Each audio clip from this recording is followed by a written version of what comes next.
From LinkedIn News, I'm Leah Smart, host of Everyday Better, an award-winning podcast dedicated to personal development. Join me every week for captivating stories and research to find more fulfillment in your work and personal life. Listen to Everyday Better on the LinkedIn Podcast Network, Apple Podcasts, or wherever you get your podcasts.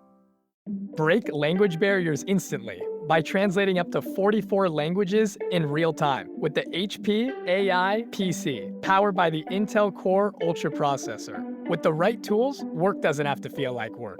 Learn more at hp.com/AI PC.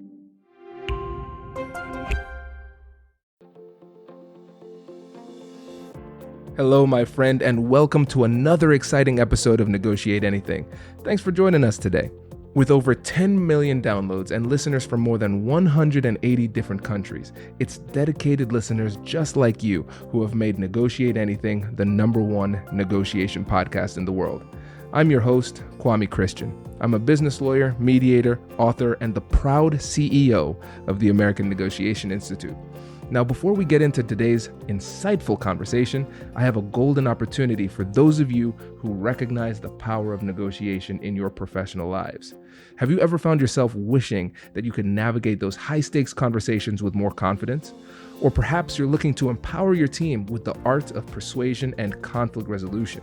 At the American Negotiation Institute, we've crafted specialized keynotes and workshops tailored for those very needs. We've transformed the negotiation skills of professionals worldwide, and we're eager to do the same for you. We believe the best things in life are on the other side of difficult conversations, and our goal is to help you improve your lives and the lives of those around you, one difficult conversation at a time. Don't let another challenging conversation leave you second guessing. Click the link in the description to discover how we can help you find confidence in conflict, negotiate better deals, and have stronger relationships. Because in the world of business, every conversation counts. And now, without further ado, let's jump into the interview. Andy, thanks for joining us today. Hi, yeah, happy to be here. So how about you get us started by telling us a little bit about yourself and what you do? Sure. So I'm Andy Luttrell. I'm a professor of psychological science at Ball State University. I study persuasion, influence, and public opinion. And I also host a podcast, Opinion Science, which features interviews with folks and explorations of ideas all around the idea of public opinion and how our opinions can change and how we communicate them. This is great. So essentially, everybody, Andy is the man I wanted to be when I was in undergrad, because my undergrad is in psych. And I remember, actually, you'd probably find this interesting. The first podcast I ever started listening to was the Psych Files. Really, I love that show. And so I said, one of these days, I'm going to have a podcast on psychology. And so now, listeners, you understand why I talk about psychology so much. And also make sure to check out Andy's podcast. It's really, really great. And I want to be clear about my bias. One of the reasons I think it's great is because I was on the show. So we'll put a link to both the show and my episode on the show in the description below, and to the courses that Andy does as well. Andy is a friend who is very modest. So Andy, please tell us about the courses you have too. Sure. So the newest one is an audio course called The Science of Persuasion, which you can get online and listen to. And it's sort of a nice entry point into the psychology of persuasion from all the research that's been done from the very beginnings of this work around World War II, where really scientists started to ask the question, how do persuasive messages work? How can they work better? All the way up to all the kinds of experiments that we're doing today to understand how people can be persuaded, and how you could use that information to craft your own messages. This is great. Yes. So links in the description below for that too. So we are having Andy on the show today to talk about the science of persuasion as it relates to deeply held beliefs and strongly held opinions. And so when we think about this, I think really, as psychology nerds, it makes sense for us to start off with operational definitions here. And so when we think about these deeply held beliefs or strongly held beliefs, what does that mean to you? Sure. So I will say that I may slip into psychology speak by talking about these as attitudes. That's sort of the word that we use in psychology, but that doesn't always translate as well. So when I say attitude, I mean basically opinion, right? It's just an evaluation you have. So I have a positive attitude toward my favorite TV show. It just means I really like that TV show, right? I have a negative attitude toward other things, and those are things I dislike, right? Those are my least favorite TV shows, and it goes beyond TV shows. And so strong attitudes or strong opinions, the way that we define them in social psychology is really two things. One is that attitude tends to be durable, meaning if I tried to change it, it would resist being changed. And if I just kind of waited out a while and checked back in, it would be unlikely to have changed, right? So that attitude was durable. It was strong. It lasted a long time. And the other component is influence, meaning that your attitude influences the way you see the world and the actions that you take, right? So if I have a strong attitude toward a politician, I'm especially likely to vote for that person, right? My behavior follows from my support for that person. But if I have a weak attitude toward that person, I may, I would say on a survey that I like this person, but I may not actually do anything about it, right? So a strong attitude is one that is both durable and influential for the choices that we make. This is great. And I think it's so important for us to start here, because I think oftentimes we can be distracted by the perceived strength of the emotion behind the attitude. And so if we think about somebody having a strong opinion about something, we just assume by the amount of emotionality behind what they're saying that it means that it is durable and influential. But it sounds like, and you correct me if I'm wrong here, Andy, it sounds like they can sound very emotional and passionate about something, and it might be durable. They might maintain that same feeling 1 year, 2 years down the line, but it still might not be influential in that it doesn't change the way that they navigate the world, in that they don't really do anything about it. Yeah, it could be. So I'll reframe that a little bit, which is to say that there's a little bit of a difference between what a strong attitude is and the things that we look for to try and suss out which attitudes are strong or not, right? So the metaphor I like to use in talking about this is the Three Little Pigs story, right? So the big bad wolf wanted to, break into these pigs' houses. I don't actually know the backstory. Right. So one of the pigs' houses was made out of hay. One of them was made out of sticks. One of them was made out of brick, right? And so ordinarily, we would look at that and we would go, okay, based on the building material, I'm going to make a guess that the brick one is the strong one and the hay one is the weak one, right? But we don't actually know which house is strong until we try to blow it down, right? Once the big bad wolf comes around and tries to knock those houses down and discovers that one house stays standing while the other one knocks down, only then do we know that one of them was strong and the other was weak, right? We use the building material to make a guess about which one was going to be strong, but until we actually look at what happens, that's when we can say that it's strong. So I say that to say that things like emotionality can be a pretty good indicator of which attitudes are strong. So we had a paper come out this year where we found that, in fact, when people hold an opinion for highly emotional reasons, that opinion is way less likely to change when you check back in later. We did some cool stuff where, we looked at Yelp reviews, and you can update your Yelp review, a year later, months later, if you go back to the restaurant. And so we looked at the language people were using when they wrote their first review.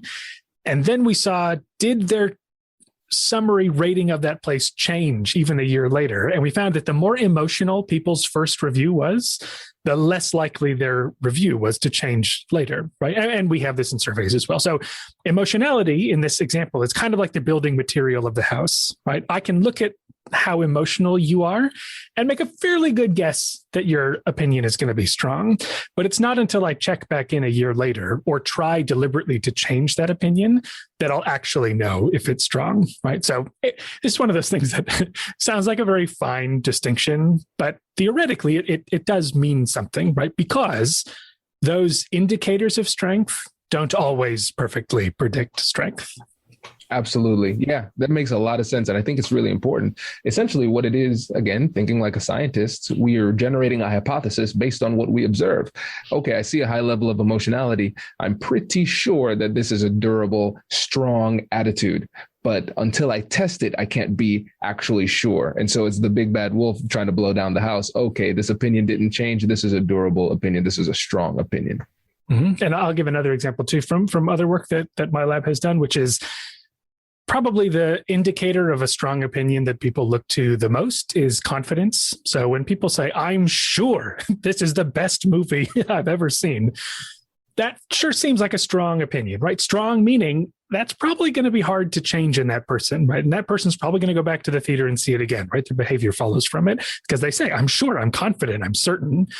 We have some studies where we look at this and even though in general, when people say that they're sure of an opinion, and we check back in weeks, months, years later, that opinion is less likely to change. Right? The ones that they were sure about are the ones that changed the least, unless you look under the hood a little bit to what that attitude was made of. Was it one-sided or was it a two-sided opinion, right? In other words, you can be ambivalent about something, right? So when you're not ambivalent, it means that I only see this as good. There's nothing about this that's negative. But I could be ambivalent, right? Meaning overall, I like this, but I'll be honest, there's some stuff that's not so great. And so what we find is that certainty was only a good clue to how strong people's opinion was going to be. Hello, my friends. Before we get back to today's episode, I want to ask you a question. Have you ever wondered how to elevate your team's negotiation game and how you can help the folks on your team have better, difficult conversations? At the American Negotiation Institute, we offer transformative keynotes and workshops tailored to empower professionals with top-tier negotiation and conflict resolution skills. Whether it's a keynote for your next event or hands-on training for your team, we've got you covered. Don't just negotiate. Master the art with the American Negotiation Institute. Click the link in the description to find out more. Elevate, negotiate, and succeed. Introducing the HP AI PC, your powerful AI assistant. Easily search through personal files, gain valuable insights, and make smarter, more informed business decisions. Unlock the future of work today with the HP AI PC, powered by the Intel Core Ultra processor. With the right tools, work doesn't have to feel like work. Learn more at hp.com/AIPC.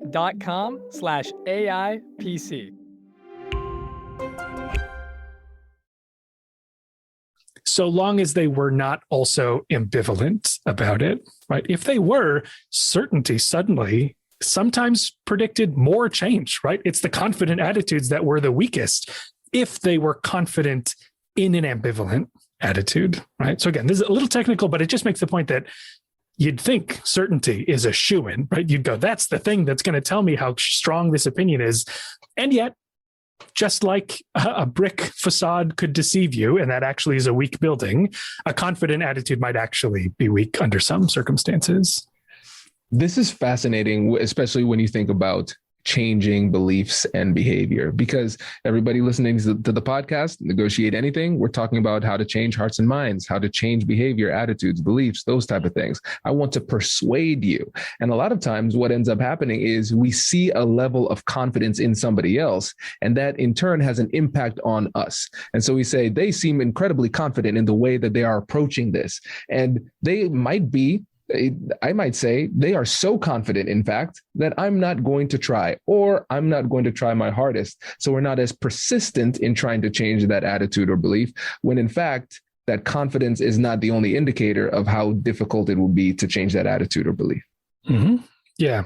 People's perceptions of persuadability can be misaligned to someone's actual persuadability. Now, granted, confidence is a pretty good. If you were going to place bets, the confidence stuff is less likely to change, but it's imperfect, right? And so in some ways, that's a meta point about psychology, right? We make these bold claims about stuff, but they're all relative and trends, right? There's hard to find a hard and fast rule of always X is true, because there's almost always going to be a case where X is not perfectly true. Exactly. No, that makes sense. Now, let's say we find ourselves in a situation where we want to change somebody's attitude on something, but it is a strongly held belief. So let's say this is a situation where we're talking about politics, religion, race, concepts of fairness and justice, those type of things. Those are tied closely to morality. And so oftentimes those beliefs or attitudes are a lot stronger. And so how do you change somebody's attitude on something if it is very strong, very durable, very influential for them? That's the question, isn't it? How do you do that? In some ways, a criticism of the research on psychology is that it's focused on when people's attitudes are not super strong. I'm trying to create an attitude, right? The polar opposite of this is you've never heard of my product before. I got a blank slate to come in and try and get you on board, right? There's nothing in there for you to resist because I'm coming in totally clean. And so there's lots of studies on that, right? How do you persuade when there's no pre-existing attitude? And then there's plenty of studies to show that some attitudes are just more open to change, right? Those for which people are a little more doubtful, those that are not super important to people, those that a person hasn't really ever thought about before. And so the lessons there are, most kinds of messages do a pretty good job of getting through to someone who doesn't already have a hard stake in it. Your question is the big, tough one, which is, okay, you already have a view on this issue, and that view is strong, right? I know it's strong. I know it's probably strong because you say you're sure, because you have a lot of emotion behind it, because you say that it's moral to you. So I'll talk about that moral version, because that's the work that we've done. And indeed, just like emotional opinions tend to be harder to change, there's evidence that moral opinions are hard to change, right? These are opinions that people outwardly say, I think this because of my moral compass. My moral convictions lead me to oppose this policy. And sure enough, when people say that, they change much less when confronted with new information. But we started to think, well, how much of that is just because the messages that we're giving in those circumstances are just missing the point that this person cares about, right? This person cares about the morality of the issue. And so, one of the studies that I had done looks at recycling, right? So it seems weird that we tried to persuade people that recycling wasn't great, but it was a very logistically useful thing for us because most people think recycling is wonderful. Some people think recycling is wonderful on moral grounds. And so we created a handful of arguments that said, recycling's not that great. It's really expensive. That means there's a lot more cars on the road trying to go pick up the belongings. It's really inefficient because you have to fish through what is and isn't recyclable, and it ends up taking more time. So arguments why recycling isn't perfect. When people had moral reasons to love recycling, they just didn't care. They went, yeah, I hear what you're saying. It doesn't change my mind, right? I am morally committed to thinking recycling is great. The people who liked recycling for different reasons that had nothing to do with morality, they heard those arguments and they went, oh, okay, well, interesting. Yeah, I like recycling a little bit less, right? I see some of the flaws in it. And we thought, well, is the problem necessarily that moral convictions led people to resist any and all persuasion, right? They went, no, I will never change my mind. Or did our persuasive approach miss what that audience cares about? That audience cares about the morality of recycling. And here we did coming along saying it's expensive and it's inefficient and it takes too much time. And they go, okay, but I just don't care. That's not why I support recycling. And so we had shown that in one couple of studies. And then a few years later, we ran the tests to really push this to go, okay, what if our message directly grappled with the morality of recycling? What if we made the case that recycling is not great, and it's not great for morally relevant reasons? Would that do anything to get through to that kind of audience? And sure enough, that's what we find. So if we use those practical arguments, just like before, we show that people who are morally committed to recycling were not convinced by pragmatic arguments, but give them moral arguments, reasons to think that recycling could cause harm. It could actually do harm to the environment. It could do harm to wildlife. It has these negative moral implications. Now, all of a sudden, the people who were morally committed to recycling were no longer as resistant as they were before, right? And so this is a case where speaking directly to the basis for what made the attitude strong to begin with can be a way to move forward, like by acknowledging the actual underlying reason why those attitudes are strong could be a viable road forward for coming to terms with attitudes that normally are resistant to communication. That's fascinating. And it seems as though if we think about this in a literal sense of different languages, it's almost like this is what's happening. And so we were speaking the language of pragmatism to somebody who is speaking the language of morality. I cannot understand that because it's a different language. And here we say, all right, I'm going to speak the language of morality. More specifically, I'm going to speak your specific moral dialect. Mm-hmm. And so some people have different moral convictions on the same issue, but this person, for example, is saying, I'm in favor of recycling because I have a moral conviction to do what I feel is best for the planet. And so you say, all right, my moral language now becomes what is best for the planet. And so now you're creating language, an argument that speaks that specific language, and now they're more open to it. Is that a fair synopsis? Totally. Yeah. And it's one sliver of a huge swath of research and persuasion on the value of speaking the audience's language, getting to the heart of why the audience cared about this issue to begin with, right? Because again, you could talk and talk and talk, and we're so good at saying why we thought this thing was good that we don't always go like, wait, why do you think it's good? Or why do you think it's bad? Oh, okay. Well, my reason to like it you won't care. I need to figure out why you resist it to begin with. Then we can start to make some inroads, right? And so in the political realm, as we've talked before, right, these different moral dialects, some folks care a lot about moral issues of harm, right? Who's being harmed? Who can I care for? How can I protect, the well-being of people? Other people care more about, just doing as you're told, right? Fitting in, abiding by the rules of your society. That is what is moral.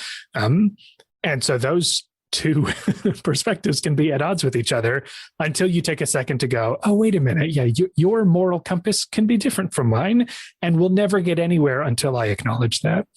Absolutely. No, I think that's really, really helpful. It's really helpful, and it makes it a lot easier for people to understand. And one of the things that we have to recognize is that people might listen to you, Andy, and they say, okay, I need to speak their moral dialect. I get that. Some of the things that makes persuasion so difficult is the fact that we don't want to do that, even if we know it works, because we almost feel as though it's a moral concession on our part to speak a different moral dialect. Yeah, either people don't understand that there are other moral dialects out there, or as you say, you go, no, I'm not, that I can't live with myself if that's the argument that I make.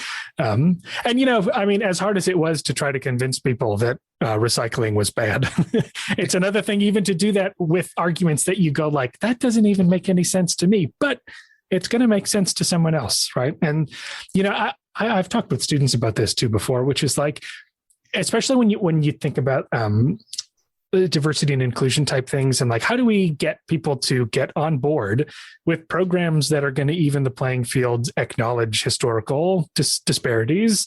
You go, I don't want to make concessions. I don't want to pat some groups on the back and go, it's okay. You'll be fine. You'll be fine. Because some of that resistance to these programs is like, well, wait a minute, my group is going to get left out now. And it's like, oh, no, everyone's going to get included. And I've had students be like, that doesn't seem right. Like, do we really have to reassure people that they're going to still be included in the conversation? And my pragmatic take is, whatever it takes to accomplish the goal is the communication strategy that is important, right? It's a means justify the ends sort of thing when it comes to persuasion, right? You go, I may not love that this is the way I have to pitch this, but if it's going to be the thing that gets people on board with this program or idea, that to me, as a totally subjective perception, strikes me as just the pragmatic choice. Absolutely. And I know it makes a lot of sense. And again, it comes down to pragmatism. It comes down to what your major goal is. Is your major goal to feel good about yourself, or is your major goal to actually get something done? And sometimes you have to do something that you don't want to do in order to get the outcome that you want. As a married man, I know that sometimes I have to do things I don't want to do, take out the trash, all these little things. But I understand that's what is necessary to be a part of a healthy, functioning family and have a great working relationship with Whitney, And so I think that's the question that we have to ask ourselves: what's most important to us? And it's tough to be able to step outside yourself in that moment. But if we think about it again, trying to think about it pragmatically, the emotional discomfort, we could maybe even describe it as dissonance that we experience when we use a different moral dialect is limited to ourselves. Because when you think about it, all right, if the outcome exists outside of ourselves, but the discomfort exists within ourselves. And I feel as though in the situations where I've had to speak a different moral dialect, things started to feel a lot better when I started to see the outcomes that I wanted to have.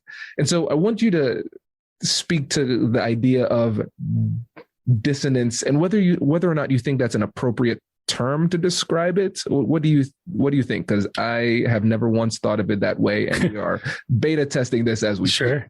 Yeah, there's a version of it that I could see being dissonance, and I also haven't thought of it quite that way. That the method I'm using, not the point I'm making, but the method I'm using could result in dissonance.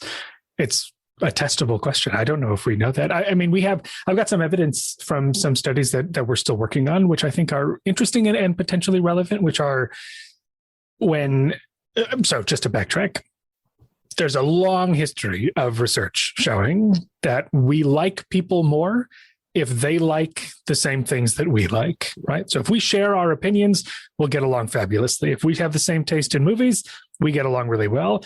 If we both agree politically, we're more likely to get along than if we disagree politically. Even if we both agree on coffee versus tea, we get along a little bit better. But I had always wondered, how far does that really go? What if, and so the background for this is, as a longtime vegetarian, I always think about this, where you could be vegetarian for many reasons, right? You could do it for your health. You could do it for the environment. You could do it for animal rights related reasons. Some of those are more morally relevant than others. So if I'm a moral vegetarian, right? I've made this choice because it aligns with my moral values. And I meet someone who also is a vegetarian. I should go, we're best friends immediately, because we agree on this thing. But if I'm a morally driven vegetarian and someone else is a vegetarian for health related reasons, we find in circumstances like that punch of agreement doesn't go so far, right? We go, I know we agree, but we agree for different reasons. And so it's almost like, do we even agree at all, right? On the surface, you'd go, these two people would get along, but you go, but actually under the surface, it's a conflict, right? Which is sort of like what you're saying of there's this I'm attentive to the reasons why we do things in addition to what it is that we're doing, right? And so potentially there could be some dissonance where I go, it doesn't feel right to be best friends with this person, even though they look the same as me on paper. I know under the surface that our reasons for being this way are different. That makes a lot of sense. I think about it as, I don't want you to just do the dishes. I want you to want to do the dishes. Right. But that doesn't make sense. Well, and so, this has implications again for, I have another foot in the diversity and inclusion world and psychology of prejudice, which is we want organizations to adopt policies that further the diversity of their company, right? Should we care that they do that for profit motivated reasons, right? You'd go, I'm an activist, I want to make change. And you'd go, as long as they say we're going to adopt this policy and implement it, I should be ecstatic. I shouldn't care why you're doing it. And yet I get the feeling that in cases like that, people go, you're not doing it for the right reason, right? You're doing it for the wrong reason. So can I really celebrate it if it's for a reason that I'm not super on board with? And I would go, I mean, kind of, if it makes the change you're looking for, then that's great. But we sometimes we feel like, no. I don't only want this. I want it for these reasons. Exactly. And I think that's one of the things that that we have to recognize in a lot of these serious moral dilemmas that we find ourselves in as a society. A lot of times the policy change or a pragmatic shift precedes the subsequent moral shift. So, for example, when you think about Loving versus Virginia, the interracial marriage case out of Virginia, where at the time there were strong attitudes against interracial marriage. But since that Supreme Court decision, those attitudes on a societal level have changed significantly, and it's a lot of it's an example of policy changing and then beliefs, behaviors, and attitudes changing as a result down the road. Same with integration. In 1954 with Brown versus Board of Education, same thing. A lot of people were against integration. And then the attitudes have shifted as time has gone on. And so a lot of times we might have that there might be somebody who says, no, I don't like the reason why you're making the right decision. They might feel that way, but I think there's a little bit of consolation that says sometimes the mind has to lead the heart in these situations. Yeah, a couple other good examples. One that I love is some work that Eric Heyman and others have done. Eric Heyman was on my podcast, so you can look at episode something, Geography of Bias is what we called it. And they had this cool paper like a year or two ago where they were following legal decisions related to same-sex marriage in different states, right? So this was at a time pre-Supreme Court ruling where states were kind of adopting different same-sex marriage laws independent of one another. And they sort of rolled out over time. And they had access to this like huge amount of data on people's implicit biases related to sexual orientation all over the country. And they were able to show that if you look state by state, at the moment that a state legalized same-sex marriage, you started to see a decrease in implicit biases against gay and lesbian people in that place, right? So this is another case where the law, the change, the societal change had to implement a policy, and then hearts and minds followed. Another favorite example of mine comes from Sweden. There's like this paper that nobody's ever cited from the 70s in Sweden, and they were looking at seatbelt legislation, right? So there was like a time, it boggles my mind, a time when seatbelts were not required by law in cars. And it was a policy that people thought was stupid. They were like, I don't want to wear a seatbelt. That sounds crazy. It's not going to do anything. It seems uncomfortable. And then the government said, well, we're doing it. Now seatbelts are the law. And then when you look at the public opinion polling just a couple of years later, all of a sudden people are going, oh yeah, seatbelts, they help promote our safety and they're not that uncomfortable. And all it took was going, we're just going to do this thing, guys. We're just going to implement this. And all of a sudden, right, people go, well, I might as well be okay with this because I have to do it anyway. Or I see the norms around me and that is going to push me to think about this somewhat differently than I had before. Oh, this is great. This is great. Andy, I feel like I could talk to you forever on this topic, which means you are certainly going to come back on the show, my friend. I really appreciate this. But before you go, can you remind the listeners about your podcasts and your courses as well and how they can get in touch with you? Totally. Yeah. So the podcast is called Opinion Science. Esteemed guests, including Kwame, have been on. So most of those episodes that I've done so far are interviews with prominent social scientists, political scientists, social psychologists, communication scholars, and communicators whose professional lives involve shaping opinion or just communicating opinion. We had a film reviewer on in the early days, right? Someone whose whole job is expressing their opinion about something. And so it's really just an excuse to talk to both people that I know and don't know and learn about a bunch of cool work on the psychology of how we see the world and how that changes and how we talk to other people about it, right? And so occasionally we do special episodes, like we did a big dissonance episode. So we talked about dissonance. Episode 20 is the cognitive dissonance episode. we trace the history of it. We talk about what dissonance actually is, what it does, talking to the movers and shakers in that theory, and other episodes like that are on the way. So you can find that at opinionsciencepodcast.com. Follow us on Twitter or Facebook at OpinionSciPod, and on all the major podcast platforms. And the courses, the online courses, you can find information about that at opinionsciencepodcast.com as well. Fantastic. Andy, thank you so much, my friend. Really appreciate it. Sure. Yeah. Super fun. Congratulations! You've just joined an elite club. By listening to a full episode, you're now officially on the Negotiate Anything team. So welcome aboard. What most team members do is they subscribe to the podcast because that allows them to automatically get the latest episodes of the show. The best things in life lie on the other side of difficult conversations. Keep learning, keep practicing, and keep getting better. Your relationships will improve, your career will soar, and you'll have the confidence you need to get the most out of these crucial conversations. Again, thank you for joining the team. We're excited to have you, and I will see you in the next episode. I'll catch you later.